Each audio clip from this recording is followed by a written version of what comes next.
Saya mau bicara soal partai. Karena yang ngadakan ini DPC P3. Banyak pertanyaan. Mengapa makhluk bernama Zainuddin MZ yang dulu katanya tidak kemana-mana tapi ada di mana-mana, kok memutuskan turun lagi ke panggung politik? Tentu ada asbabun nuzul. Ini saya mau cerita asbabun nuzul. Saya mulai berkenalan dengan politik lebih dulu daripada menjadi mubalik. Tahun 71 saya sudah ikut politik praktis. Waktu itu saya jadi juru kampanye Partai Nahdlatul Ulama. Pemilu pertama di zaman Pak Harto yang diikuti oleh 11 partai. Ini historisnya nih. Tahun 74 terjadi fusi 4 partai Islam, NU, Parmusi, PSII, Perti, melebur jadi satu. Terjadi fusi, lahirlah Partai Persatuan Pembangunan. Asasnya Islam, lambangnya Ka'bah, hasil istikharah Hadratus Syekh Kiai Haji Bisri Samsuri, Rais Suriah Nahdlatul Ulama waktu itu, yang adalah kakeknya Kiai Haji Abdurrahman Wahid. Maka pemilu tahun 77 dan 82, selain duduk di MPC, saya tetap kampanye buat Partai Persatuan. Duet sama Haji Roma Irama waktu itu di zaman galak-galaknya Golkar. Tahun 77-82 Bu, kalau berangkat kampanye itu pamitnya pamit mati. Itu zaman-zaman Amir Mahmud, Amir Murtono, dan amir-amir lain itu. Nyawa taruhannya. Padahal calon anggota DPR bukan. Apalagi calon menteri. Digaji kagak. Itu yang namanya panggilan jiwa. Karena partai ini asasnya Islam. Tujuannya amar ma'ruf nahi munkar. Untuk kemaslahatan bangsa dan negara. Kenapa? Negara ini kan kayak kapal, Bang. Kapal laut. Orang naik kapal laut kelasnya nggak sama. Ada yang di dek kelas 1, kelas 2, ada yang kamarnya di bawah. Kalau yang dapat kamar di bawah perlu air, dia kudu ke atas. Lewat tangga, jalan jauh, capek, keringetan. Potong kompas. Ngapain gua ke atas jauh-jauh? Air deket banget, cuman dibatasin dinding kapal. Gua bor aja nih kapal nih. Ntar air masuk kamar-kamar gue udah bayar pakai duit gue, yang ngebor juga gue, orang lain jangan ikut campur. Kalau didiemin kapal dibor, bocor nggak? Mula-mula sedikit, makin lama makin banyak, makin sulit dikendalikan. Akhirnya kapal miring, tenggelam. Kalau kapal tenggelam, yang mati yang ngebor doang. Seluruh penumpang kapal ikut tenggelam karena satu ngebor. Negara kayak kapal, korupsi, KKN, maksiat, munkarot, kebatilan, kezoliman, ketidakadilan, itu ngebor kapal, bocorin kapal. Di masyarakat juga begitu. Kadang-kadang temen ditegur ngotot, biarin aja, yang mabok gue, yang beli minuman gue mabok di rumah gue, kenapa lu pusing? Yang judi gue, pakai duit gue, kenapa lu pusing? Yang zina gue, kenapa lo ribut? Iya, yang judi lo, yang mabok lo, yang zina lo. Tapi judi, mabok, zina, maksiat, Mas. Kalau ini negeri kebanyakan maksiatnya, Allah marah, turun gempa bumi. Yang mampus bukan elu doang, monyong.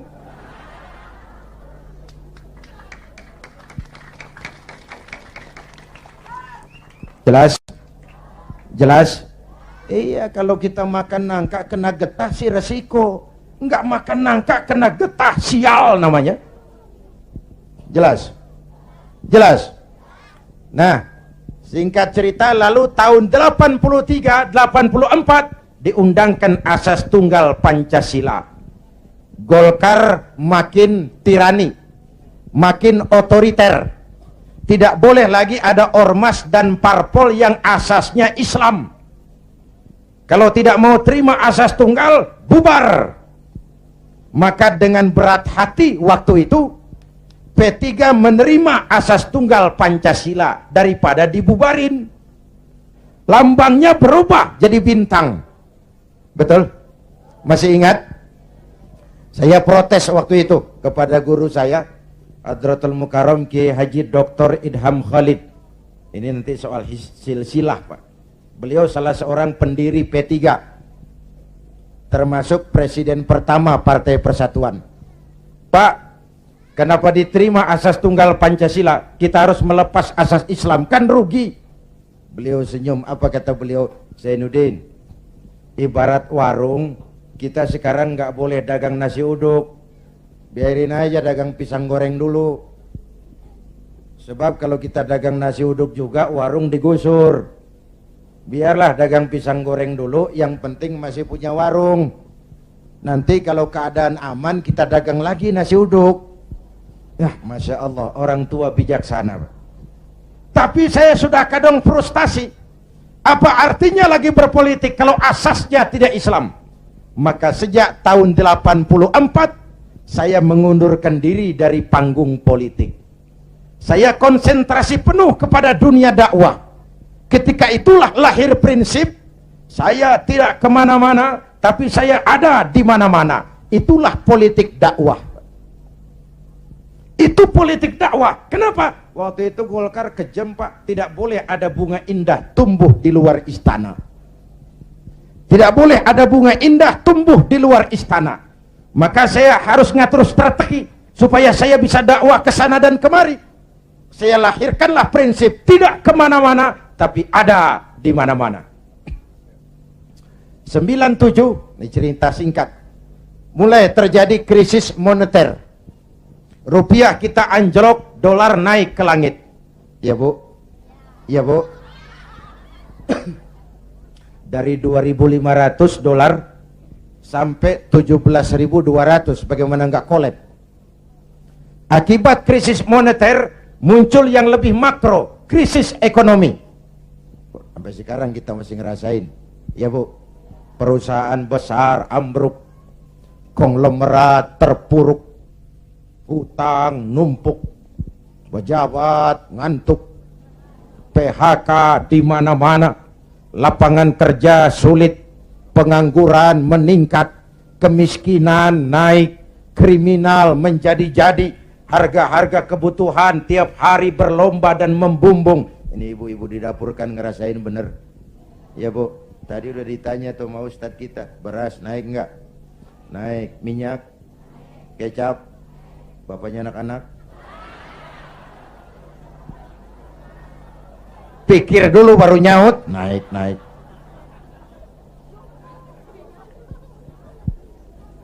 Biaya hidup makin tinggi, beban hidup makin berat. Masya Allah, di Jakarta Bang sekarang kencing aja gope. Bener, kencing gope. Teman saya ngasih duit ribuan, gak ada kembaliannya, disuruh kencing lagi. Orang udah tiris, bagaimana ngeluarinnya? La haula wa la quwata illa billah.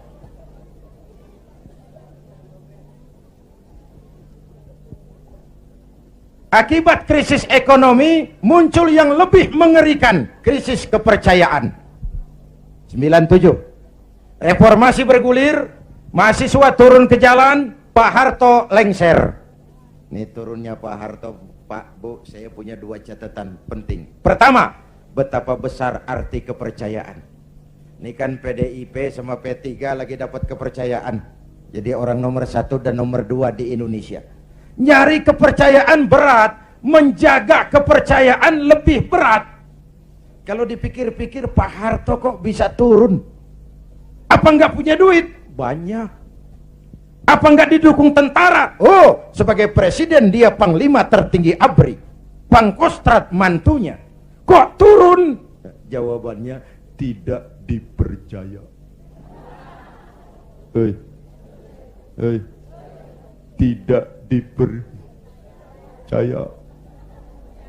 Nih pelajaran nih, nggak punya duit bisa minjam, nggak punya beras, bisa minta. Nggak dipercaya, turun. Betul?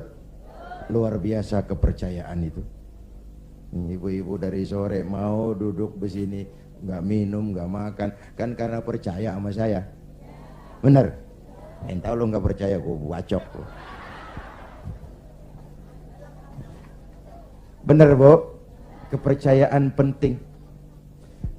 Orang kayak Saddam Hussein, orang kayak Muammar Gaddafi, orang kayak Fidel Castro, secara ekonomi diembargo habis-habisan oleh Amerika, dikucilkan dari pergaulan internasional. Tapi Saddam tetap mimpin Irak, Gaddafi tetap mimpin Libya, Castro tetap mimpin Kuba. Kok bisa rakyat percaya sama pemimpinnya? Hei, hei, rakyat percaya.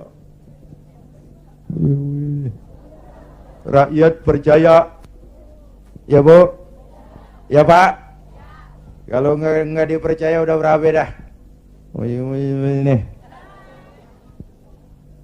Itu catatan pertama. Catatan kedua, dengan segala kelebihan dan kekurangannya, Pak Harto masih menjaga keutuhan bangsa. Ya udah, kalau nggak dipercaya saya turun. Nggak usah sidang istimewa, ongkosnya mahal. Pak Harto juga nggak nakut-nakutin rakyat. Ntar kalau saya turun Jawa Tengah merdeka. Enggak. Pak Harto juga nggak ngumpulin pendukung. Kalau mau masih banyak pendukungnya. Tapi keutuhan bangsa lebih penting daripada kepentingan pribadi. Itu sosok negarawan. Jelas? Turun Pak Harto, naik Pak Habibie. Habibie ini menurut saya the right man in the wrong time. Pemimpin yang baik tapi muncul pada waktu yang salah. Kenapa? Pak Habibie berhasil menekan dolar dari 17.000 ke 6.000. Itu prestasi ekonomi. Orangnya demokrat, kalau dihujat senyum. Dia masuk gedung DPR, dia senyum. Waktu laporan pertanggungan jawabnya ditolak oleh DPR dengan suara beda cuman puluhan, apa komentarnya? Sambil senyum dia bilang, it's over. Kalau laporan saya ditolak, selesailah saya sampai di sini. Dia tidak maju lagi sebagai calon presiden, padahal masih punya hak mencalonkan diri. Kenapa? Itu namanya tahu diri. Kalau orang udah kagak demen, udah. Muka badak.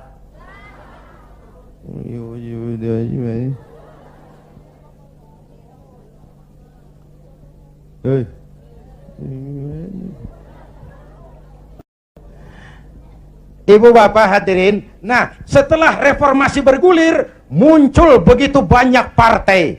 Betul? Partai yang Islam saja tidak kurang 20 partai. Saya bingung lagi. Tadinya saya pengen ada partai yang berasaskan Islam. Begitu muncul, begitu banyak. 20 lebih partai Islam. Termasuk yang tidak punya anggota. Papan nama. Makanya saya tetap tiarap. Lalu tahun 99 diadakanlah pemilihan umum. Diikuti 49 partai. Innalillahi wa inna ilaihi raji'un. 49 partai, termasuk 20 lebih partai yang asasnya Islam. Saya bingung. Ini mana teman, mana lawan. Maka pemilu 99 saya tetap tiarap. Istri dan anak-anak saya turun kampanye. Ngeramehin, ya apalagi kalau bukan P3. Tapi saya tetap belum tergerak. Selesai pemilu, terbentuklah MPR dan DPR. Kemenangan rankingnya PDIP juara 1, Golkar juara 2, P3 juara 3, disusul PAN dan PKB. Menjelang sidang umum itulah saya kepada sekretaris minta dihubungkan untuk bicara dengan Pak Hamzah Has. Tolong, saya mau bicara sama Pak Hamzah. Bicara lewat telepon. Akhirnya kata Pak Hamzah, begini sajalah, kalau Kiai mau ketemu saya, jangan Kiai ke rumah saya, biar saja saya saja yang ke rumah Kiai. Maka Pak Hamzah Has pun datang ke rumah saya. belum wapres waktu itu, Pak. 3 kali pertemuan di rumah saya bilang, Pak Hamzah, saya ini merasa berdosa. Kenapa partai Islam kok cuma juara ketiga? Kenapa partai Islam tidak diminati oleh orang Islam sendiri? Analisisnya macam-macam. Mungkin ada yang tidak mengerti kalau agama dan politik tidak terpisah. Mungkin ada yang berpaham sekuler, Islam yes, partai Islam no. Mungkin juga karena kita tidak bisa menjual program-program kepada rakyat yang menyentuh kehidupan rakyat. Saya memutuskan saya mau pulang kampung, Pak. Pak Hamzah, alhamdulillah saya bersyukur, inilah permohonan saya kepada Allah selama ini. Tapi saya bilang tolong jangan diumumkan, Pak. Ini mau sidang istimewa, sidang umum. Nanti dikira saya mau cari popularitas, dikira saya mau cari jabatan. Tidak, saya jadi apa itu tidak penting. Yang penting saya bisa ikut membesarkan partai yang berasaskan Islam. Itu saja niat saya. Hadirin yang saya hormati, kemudian saya diangkat jadi ketua Majelis Pertimbangan Lajnah Syura Ulama'il Ka'bah. Lalu ketika Rakernas, lahirlah rekomendasi, saya ditempatkan sebagai salah seorang ketua Dewan Pimpinan Pusat Partai Persatuan Pembangunan. Jadi saya bilang selama ini saya dakwah, ya ayyuhalladzina amanu dkhulu fis silmi kafah. Hai orang-orang beriman, masuklah ke dalam Islam secara utuh. Jangan masuk Islam separuh-separuh. Kalau Islam katamu, Islamlah cara kau berdagang, Islamlah cara kau bertetangga, Islamlah cara kau berumah tangga, Islam jugalah cara kau berpolitik. Jangan masuk Islam separuh-separuh. Ya Bu, ya Bu, Bu, jawab yang jujur. Kalau masuk separuh-separuh enak enggak? Tuh kan ngeres aja kan pikiran. Tetapi saya tetap pada orbit saya tidak akan meninggalkan tugas dakwah. Dan saya bersyukur, sekalipun saya terjun kembali ke dunia politik, dakwah saya tetap berlangsung. Undangan gak kurang, malah makin sibuk ngatur. Saya bersyukur, ya Allah, kalau begitu mudah-mudahan umat bisa menerima saya pulang kampung. Dan kalau sekarang P3 pada kabinet ini mampu meraih wakil presiden, kenapa tidak pemilu tahun 2004 kita raih kursi presiden? Asal konstitusi, kan sah saja orang punya cita-cita toh. Nah sekarang partai gurem yang kagak dapat suara aja pada minta kursi menteri. Ini tukang kursi lagi laris nih. Partai gurem yang kagak dapat pemilih pakai minta kursi juga, emang urusan apa? Kursi laku banget. Dianggap kapling pembagian rezeki. Innalillahi. Ini kerja bakti, peras keringat, cuci piring. Negara lagi bangkrut, Indonesia lagi sakit, Ibu Pertiwi meratap berlinang air mata. Kalau cuma pada mau cari rezeki, maling tembak lagi tuh. Negara makin terpuruk.